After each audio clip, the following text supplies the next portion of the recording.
Talk about the explosiveness of the Atlanta Falcons. Harry Douglas, one of the best at yards after the catch. Off the steal. Here comes Douglas, cut off by Reddick.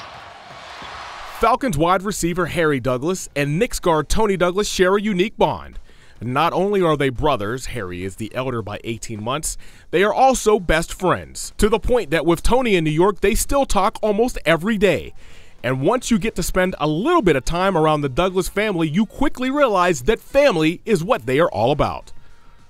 Do you and your brother realize how rare it is to be brothers in the NBA and the NFL? Not necessarily like on a big head thing, but just like I think you guys are only the sixth pair of brothers to be playing in the NFL and the NBA at the same time. We know it's a high rarity rate of it, but if you want to be honest, I mean, I want to look at me and my brother.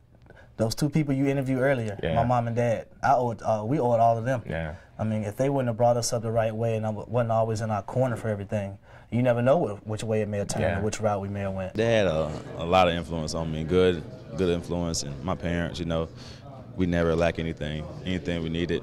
You know, we had, they always supported us. They always stayed on us about school, our grades and stuff, and that's one reason why I kept my grades up, because I wanted to play ball. I loved it, and they didn't play about that. The parents, Mom Stephanie and Dad Harry III, of course, were the dominant influence in the development of the boys.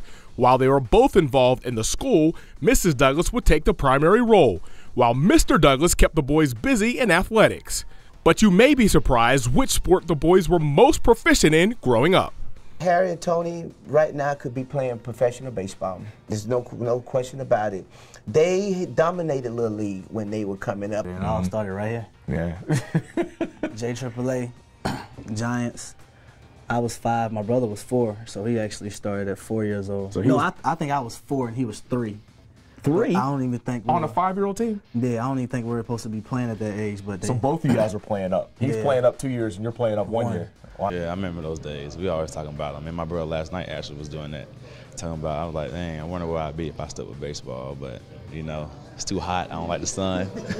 So I stuck with basketball. And my brother, he's a good baseball player too, even though he played football. So it's fun times, man. You just reflect on it, look back, you know, memories. And now we look at it like we're professional athletes now. And we're starting our career. And, hey, man, we made it, but at the same time, we don't get satisfied. But don't think that Mom wasn't involved in sports. There was never a break. We went from one sport to the next, and I'm the team mom. Back then, you know, you didn't have the email trend that you had. We had to make all these phone calls, and it was very tiresome, but it was worth it. She was the team mom, but let me tell you, every weekend I would have 9 or 10 kids at my house from Friday to Sunday. Pac-Man, Dwight Howard, all those kids would be to my house, you know what I mean? And they was all the Little League team, you know what I mean? I had all of them, but for her to cook and not to say one word about, I don't want them kids over here, you know what I mean? And stuff like that. I really give my wife the most highly respect and props for not, you know, seeing the vision that I had for her boys and not, you know, messing with it. With athletes like Harry and Tony growing up in the same house, there had to be some memorable backyard games in the Douglas household. I'll never forget that time he come in the house one time, he just cried. Hey, Daddy, Harry, Tony, Harry cheated on me. Harry come in, Dad, I beat him 140 to 10. I said, why are you going to beat somebody 140 to 10? And Tony said, but Daddy, he cheated. I said, that's all right, Tony. He's just making you better. You know what I mean? I said, it's going to be all right. He's just making you better. And make him better he did. Harry says with all the success that he's had in the NFL, the one thing that he is most proud of is the fact that his little brother Tony has made it and is successful in his career. These pictures here, these kind of, I don't want to say the beginning for both of you guys, but, you know, you had your high school picture and then both of you as a professional. I mean, when you look at this, how much pride do you have for yourself and for your brother? Tons of pride, tons of respect, and the main thing I wanted to do with my brother growing up is make sure he had a path, the right path to make it. I mean, I'm glad I made it, but him looking up to me and him being best friends, I wanted him to make it more than anything, more so than I did. It's great, man, because, you know, everybody gonna go through ups and downs. You know, when he's down, I'm always there to pick him up. When I'm down, he always there to pick me up, and it's great to have that bond, you know, because that's really my true friend, that only true friend I really have.